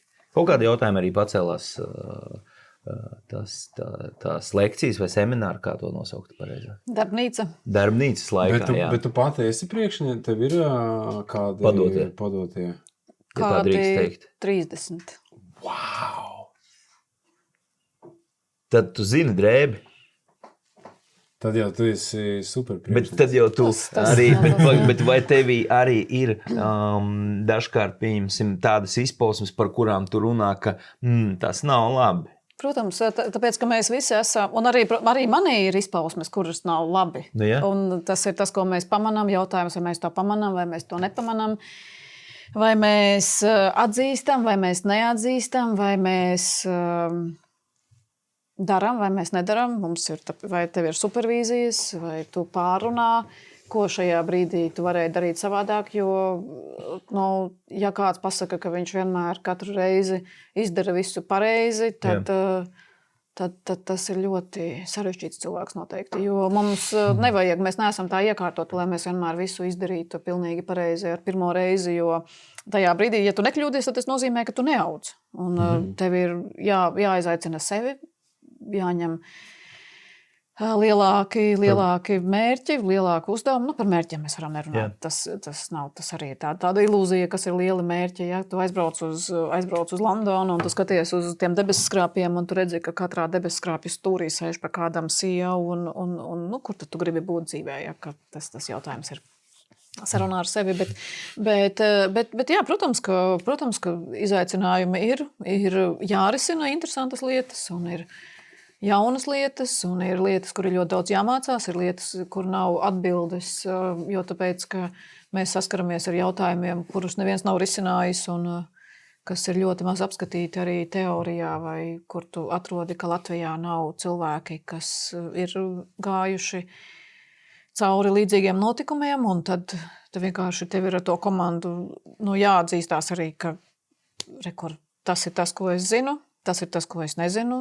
Mēs varam iet to ceļu kopā, mēs varam meklēt kādu, kurš ir gudrāks, jā, un neiet to ceļu kopā, un tad tu ej ceļu, protams, ka tu kļūdies, tad tu mācies, tu atkal meklē kādu, kurš tev pasaka, kad zini, kā tu palaidi garām šo, vai šajā brīdī vispārībā tev nebija tādas kompetences un tiesību sākt skarties, risināt šādiem gadījumiem, jo, kā es arī minēju, ka bieži vien tu sāc risināt viena līmeņa notikumu, un tas beigās atverās vaļā, un izrādās, ka tur apakšā maskējas ļoti daudz citi sarežģīti stāsti. Un tad arī ir tāda milzīga drosme pateikt, ka šis vairs nav mans gadījums. Jā, bet mēs uz tevi cerējām. Bet šis ir daudz dziļāks, un tu jūti, ka tas gadījums var norīt. Tu jūti, ka tas gadījums var tevi norīt, vai viņš var norīt arī no visu kolektīvu, kas ar to strādā. Tā arī mēdz būt.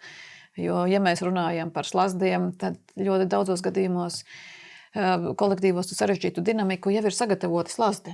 Šajā brīdī tas, par ko tu minēji, ja mēs ejam iekšā kolektīvā, kur jau ir iedotas ārkārtīgi specifiskas lomas katram, tas nozīmē, ka cilvēki, viņi vairs nav viņi paši. Viņi spēlē kaut kādu konkrētu lomu, un tad, ko mēs bieži vien piedzīvojam, ka tāda ir sapulce, un sapulcē visu laiku kāds kasās. Viņam nekad nekas nav labi. Un visi domā, cik laba būtu dzīve, ja viņš vienā dienā neatnāktu uz darbu. Un viņš neatnāk uz darbu, un notiek kārtējā sapulce, un vienā brīdī tu pamani, ka tu kasies. Jo tāpēc, ka vienkārši tu ieņem to lomu.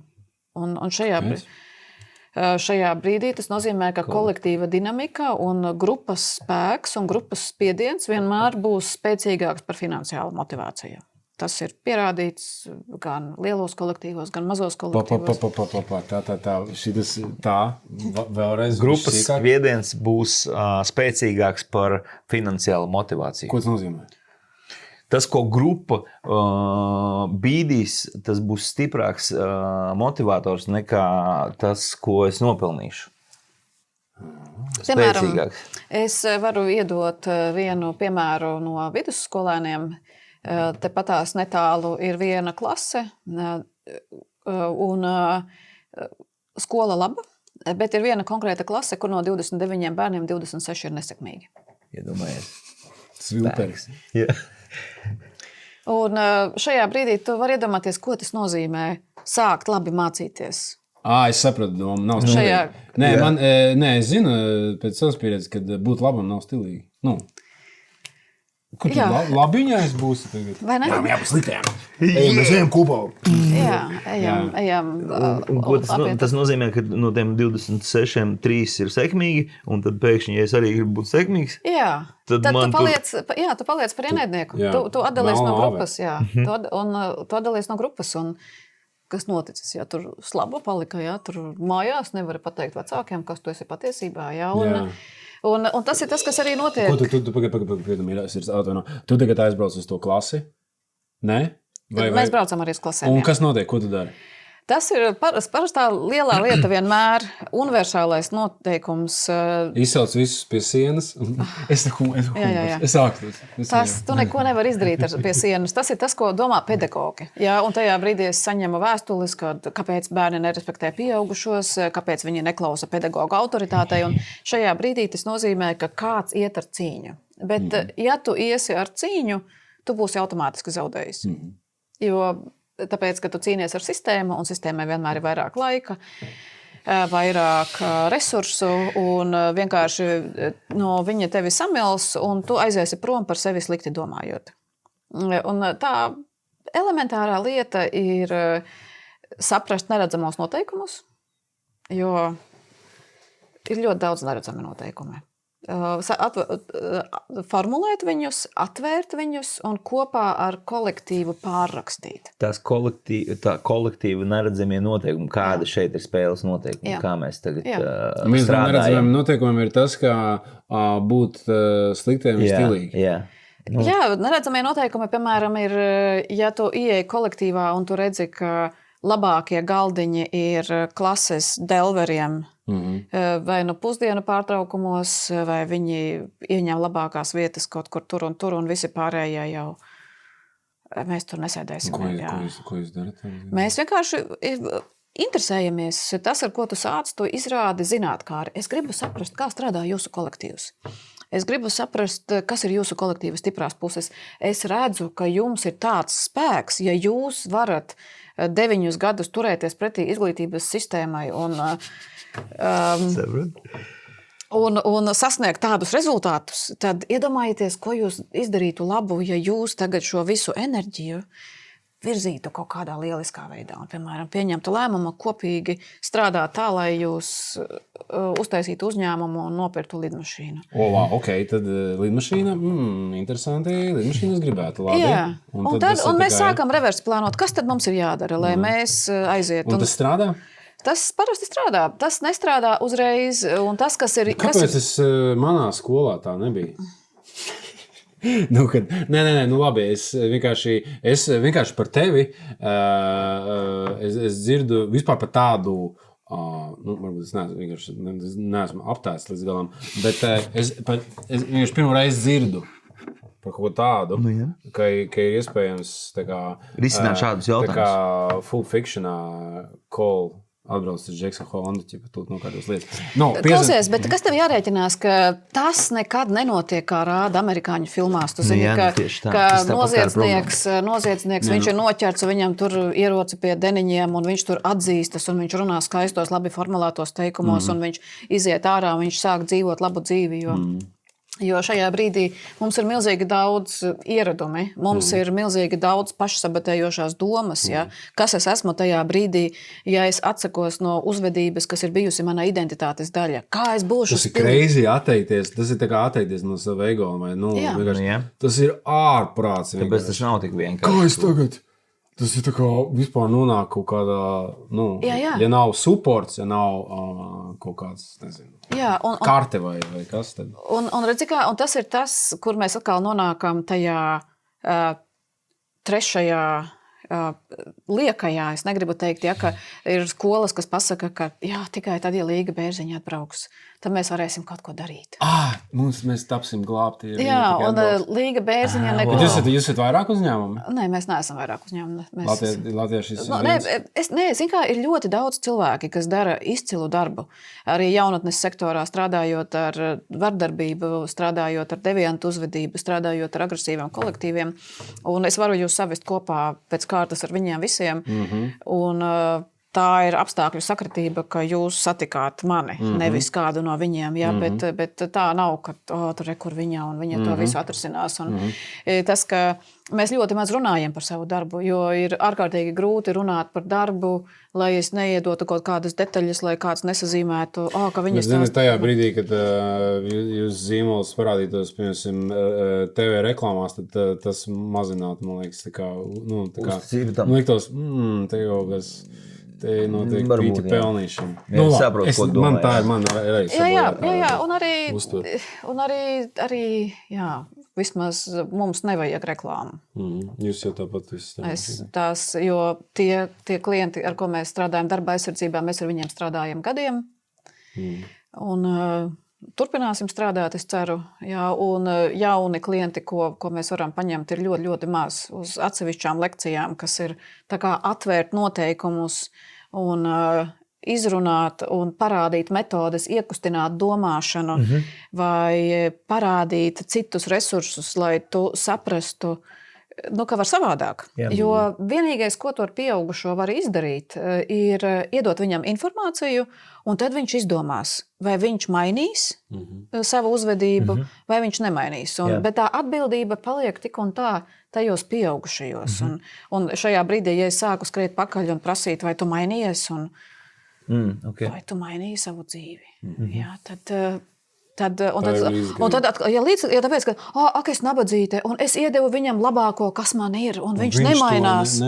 Jā, un man ir jādod tev vēl vairāk, un man ir jāsagaida tevi pie teātra durvīm, un jāpasaka vēl kaut kādi 6 citāti, un varbūt man tev vēl jāsasniedz ir Facebookā, un tad tu sapratīsi beigās. Jā, un šajā brīdī notiek, kur sākas glābēja un upura attiecības. Jā, pirmām kārtām es tevi definēju par upuri. Ak, tu nabadzīņš. Varbūt tu dzīvo savu labu dzīvi, un tev ir tiesības dzīvot savu labu dzīvi. 2 + 2 × 2. 8.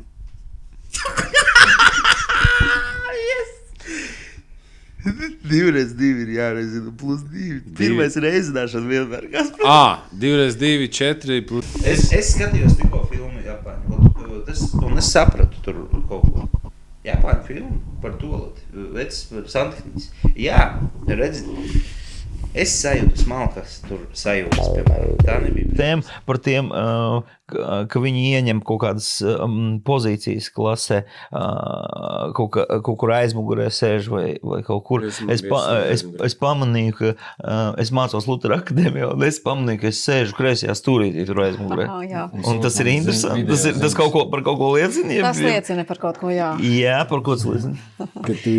Es pabeigšu no sākuma par šo tēmu labi, un tad mēs pārēsim par psihoģeogrāfiju. Jo redzi, es izstāstīšu, kā tas viss sākas. Ja pirmām kārtām, tu man neprasi atļauju. Vai tev vajag vai es varu tevi glābt, jā? Kā es izdomāju. Tātad, tu esi glābjams, tu esi ļoti ērts glābjamais, un visticamāk, tu esi ļoti ērts, iespējams, tāpēc, ka varbūt, ka tev ir liels potenciāls, ka tevi tik ātri neizglābs, jo tāpēc, ka tad man būs jāmeklē nākamais glābjamais. Un tālāk ļoti bieži tie cilvēki, kas ir glābēji, kas nāk, viņi negrib tevi izglābt. Un ko viņi dara? Viņi nevis glābj tevi, bet viņi padara tevi atkarīgu no tās glābšanas procesa. Jo viņiem varētu nebūt interesanti, ka viņi izglāba. Un viņi šajā brīdī, viņu lielā interese neesi tu, bet viņu lielā interese ir, ka paskaties, kā es glābju, paskaties, cik es esmu svarīgs, paskaties, kā es to daru. Jā, un šajā brīdī, ja tu pēkšņi negribi vairāk justies glābjams, vai tu nostādi to briesmīgo lietu, ko mēs jau runājām, robežas. Un tu pasaki, klausies, šeit sākas mana dzīve. Un paldies, es saprotu, ka tev ir labi nodomi, es saprotu, ka tu redzi lietas, kuras pašlaik es dzīvē neredzu, bet es izdomāšu, kad es būšu tam gatavs. Bet šajā brīdī es neesmu gatavs. Un man ir jāatkāpjas šajā brīdī. Man ir jāpasaka, jā, piedod, es redzēju, es pārsteidzos, es domāju, ka tas tev varētu palīdzēt, un noteikti tas tev varētu palīdzēt, bet es pilnīgi respektēju tavu lēmumu, ka tu dzīvo savu dzīvi. Bet ko, piedod, bet bieži vien, kas notiek, kas aiziet pie tevis, es pasaku, zini kā, viņš culka tāds, viņš negrib būt glābjams. Jā, un es saku, un zini kā, un viņš sabojājas to, un viņš dara to, un viņš dara to. Un tad sev pāri vēl apkārtējiem. Un tad, kas notiek, tad es šajā brīdī es palieku par upuri, es ciešu, jo tāpēc, ka lūk, es centos, un mani neklausās, un es gribēju būt laba, un sanāca kā vienmēr. Un tad es kļūstu par glābēju. Tu kļūsti par glābēju, un viņš ir varmāka, jo tāpēc, ka viņš neļaujas glābt. Viņš man nodara pāri, jā, un twists ir ļoti laba lieta, un twists ir vajadzīgs. Un tas, kas notiek drāmā, tas vienmēr ir tas, ka es pasaku, tu esi sliktais, un šajā brīdī mēs mainām lomas. Tu no upura, es tev uztaisīju par upuri, un tagad tu kļūsti par pāridarītāju. Un tev iekšā viss sagriežas, jo tāpēc, ka tu ieņem lomu, kurš tu neesi, tu paliec par to, kas tu neesi, un tāpēc ir cilvēki saka, ka viņi pēc tādām sarunām, viņiem ir sajūta, ka viņi ir izsisti no sliedēm, jā, ka pamats ir izsistam kājām. Jā, un, diemžēl, tieši šī te lomu griešanās, kā tu teici, tas twists, ir tas, kurš arī to karuseli visu laiku griež, motorē, jā. Un tad tur ir tādas ārkārtīgi interesantas lietas, jā, kas ir jāpamana, ka parasti tie cilvēki, kuri iet iekšā drāmā, viņi izmet āķus, un viņi skatās, kurš uzķersies. Jā. Bet tas nav tā, ka viņš tā kā... Nē, viņš vienkārši staigā ar āķiem. Jā, staigā ar āķiem, bet tas tā kā viņi pat neapzinās, vai ne? Jā. Es nezinu, tas jāprasa viņiem, vai viņi apzinās, vai viņi neapzinās, jo atkal tas ir tas par identitātes jautājumu, vai tu vari dzīvot bez drāmām, vai tu vari dzīvot bez tā, ka tu nevienu neglāb, vai tu vari dzīvot bez tā, ka tev nav absolūtā patiesība, vai tu vari dzīvot ar to domu, ka varbūt, ka tu nezini visu, un varbūt, ka tu zini labāk, kā tu to savu dzīvi dzīvo, jā, un kā vēl, kas ir ļoti labs jautājums tiem cilvēkiem, kas atrod sevi glābēju lomās, ir, ka vai tu pats proti prasīt palīdzību? Vai tu pats proti palūgt? Šajā brīdī man ir vajadzīgs atbalsts. Jeb tu kaut kādā veidā hiperkompensē un tikai tā kā es redzu, ka tev ir slikti, vai tā nevajag vēl kafiju ieliet. Jā, jā ar to vēl drāma nesākas, protams. Jā, jā, un tad šajā brīdī atkal ir tas, ka vai mēs pamanām, kas notiek mūsos, un vai mēs apzināmies, vai mēs spējam par to runāt ar cilvēkiem, ar kuriem mums par to jārunā, un vai mēs spējam aiztaisīt muticiet tajā brīdī, kad mums ir tā mute jāpatur ciet un jāsaprot, ka šī nav mana spēle, šī nav mana cīņa, tas nav mans ceļš, man nav visos ceļos jāpiedalās. Tā kā, bet tu vari arī nepieņemt šo domu. Varbūt, ka tev ir jāpiedalās visos ceļos. Jā, tā kā, padomā. Vienkārši ir ļoti labi uzdot savus jautājumus, jo tad tu vari saprast, kur tu atrodies uz tās skalas. Un te bija jautājums par psihodinamiku. Jā, tas ir par to, nevis psihodinamiku, bet psihoģeogrāfiju. Jā, ir noteiktas vietas, kuras cilvēki izvēlās, kā viņi sēž telpā. Un tev varbūt ir noteikti bijis, ka tu ienāc telpā vai kafejnīcā vai sapulču telpā vai konferenču zālē.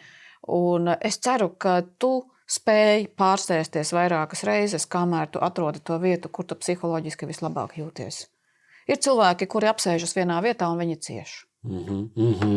Jo ir kauns un neērti nomainīt vietu. Jā.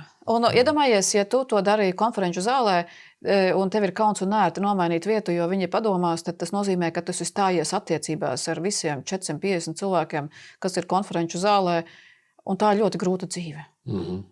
Tā ir ļoti sarežģīta dzīve, jo tu dzīvo 450 dzīves. Jā, I feel you, es zinu. Jā, un tā tad ir labi, ja tu spēj par sevi parūpēties, un ja tu nonāc telpā, kur tu jūties fiziski slikti, ka tu pārsēdies un atrodi to savu vietu, kur tu arī... Es gribu... Jā, man arī ir. Davai, bet tu aiziet.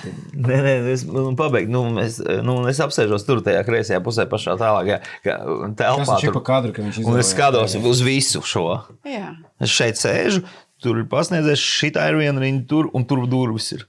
Kādreiz sēdēju tur pie durvīm, kā tikko pirmajā riņā. Cik interesanti. Pamainījās. Kāpēc? Tu jau zini pats, kāpēc tu pamainījās. Tā labā ziņa ir tāda, ka tu nomainīji vietu, jo tāpēc, ka tu zini, kas ir psiholoģiskie kontrakti?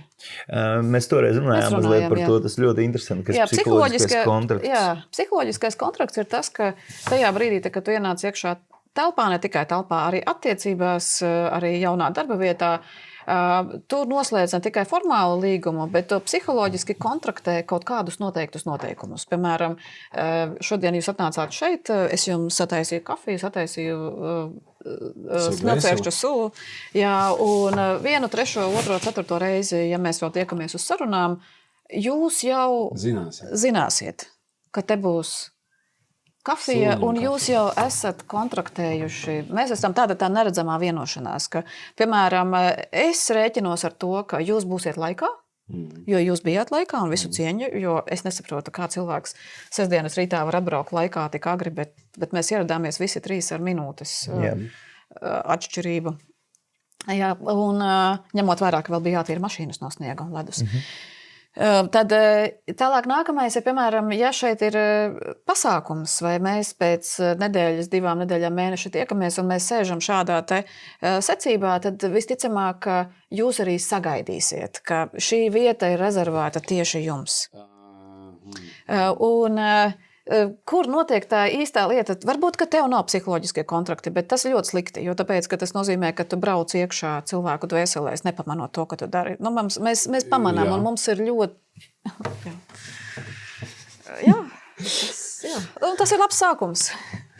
Jā, un, piemēram, arī citi cilvēki rēķinās, ka viņiem ir kāda konkrēta vieta, ka viņus sagaida. Es esmu dzirdējis par to, piemēram, mums ir arī savas atbalsta grupas, bet, piemēram, kaut kāds, nezinu, ir kaut kāda telpa, kur notiek kaut kādas tur sapulces šad un tad, kaut kas tur. Un es esmu dzirdējis, ka, ja cilvēks visu laiku sēž vienā un te pašā vietā, viņš neattīstās. Neesmu dzirdējusi, nedomāju. Piemēram, ja tā nav klase, ka tā nav klase, bet ka tas ir kaut kas līdzīgs šitam te. Sapulces, piemēram. Notiek sapulces šeit katru. Darba sapulces. Piemēram, darba sapulces tur, un vai katru reizi darba sapulces, katrs darbinieks sēž savā vietā, vai arī katru reizi darba sapulcē kāds cits sēž citā vietā. Un tad ir kāds, kurš grib sēdēt savā vietā, bet ir kāds, kurš grib mainīt vietas. Man, pa tām braukšanām dvēselēs, es šito daru, tad, kad mums ir mēģinājuma lasīšanas, teksta lasīšana, es redzu jau pirmajā, jau katrs ieņem savas vietas, un pēc tam grib sēdēt tajās savas vietās. Man liekas, es nesēdēšu savas vietas, un es speciāli mainu, un man tas, es pats sev apgrūtinu dzīvi. Tad es apsēžos, es zinu, ātrāk tā kā, un tagad es sēdēšu te, kur sēdēšu, un es sēdēšu tagad. Un viņš nāk, un viņš tā kā, labi, apsēs. Un es saku, yes! Es palīdzu viņam attīstīties.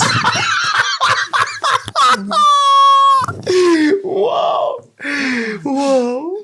Tu esi ieredzēts un autoritāte, un tu esi palīdzējis viņam attīstīties. Jā, protams. Viņš, lai gan viņš nav pateicīgs, bet pēc gadiem viņš pateicīgs. Un viņš neattīstās. Iedomājies, tu viņam palīdzi attīstīties, un viņš ņem un neattīstās vēl. Un neattīstās tajā virzienā, kura tu esi izdomājis, ka mainot krēslu, viņš attīstīsies tieši šajā virzienā. Bet tu taču pateici, ka tas ir labi, ka es nomainīju vietu. Tas, jā, ja tu tā jūties, tad tas ir ļoti labi. Tādā ziņā, ka potenciāli tu vari spēj arī mainīt vietu. Protams, tev ir jāmaina vieta, tāpēc, ka ir svarīgi, ka tu neciet. Ja tu šajā brīdī jūti, ka tev ir diskomforts, un tu nemaini vietu tikai tāpēc, ka Dievs ko par tevi padomās. Wow. Bet tas baigās vienmēr, ka man tajā brīdī ir attiecības ar visiem 400 pāriem cilvēkiem. Es ieju telpā, kur ir daudz cilvēku, un tagad es domāju, kā es tagad tieši turienes tieši nejūtu. Tāpēc, ka ko? Nē, es eju. Es tādā ziņā, man liekas, eju pa telpu tur, visi tur sēžas. Tad jau tev Aizēja. kārtībā. Man bija tāda Viņa situācija. viss ir kārtībā, viņš ir attīstījies. Viss normāli. Tu arī... Ja labi. Nezinu. Bija viena tāda grupu terapija, un es tur runāju ar kaimiņu, ar to kaimiņiem. Un tā, kas vadīja to terapiju, viņi kaut ko tur aizrādīja. Viņi saka, piecelies, lūdzu. Un es tā pieceļos. Visi tagad turpina. Viņa turpina darbu ar kaut kādu tur cilvēku. Un es stāvu. Un šitā meitene, kas ar ko es runāju, viņa tā, dabūju tagad iekļā par to, ka runāju. Es tagad pastāvēs. Es saku, es kad gribēšu apsēdīšos. Turpin stāvēt, tad vienā brīdī apsēšu. Un tad tā, kas vada terapiju, viņa pieceļās un turpina darbu. Un es tāds arī pieceļos. Es saku, kāpēc tu piecēlies? Es saku, man nērti palika, jūs tagad manā vietā stāvēsiet. Un tad šitā arī pieceļās. Viņa saka, kāpēc tu pieceļ? Man nērti par šito teikt, kā viņš uzvedās. Sākās šitās te tur. Un tas arī kaut ko liek, ka man citreiz ir, ka es grupā varu parādīt man vienalga. Tāda epizode. Es to vienkārši atcerējos salīdzināju uzreiz ar to, kā es arī citreiz kaut kādā sapulcē pamainu vietu.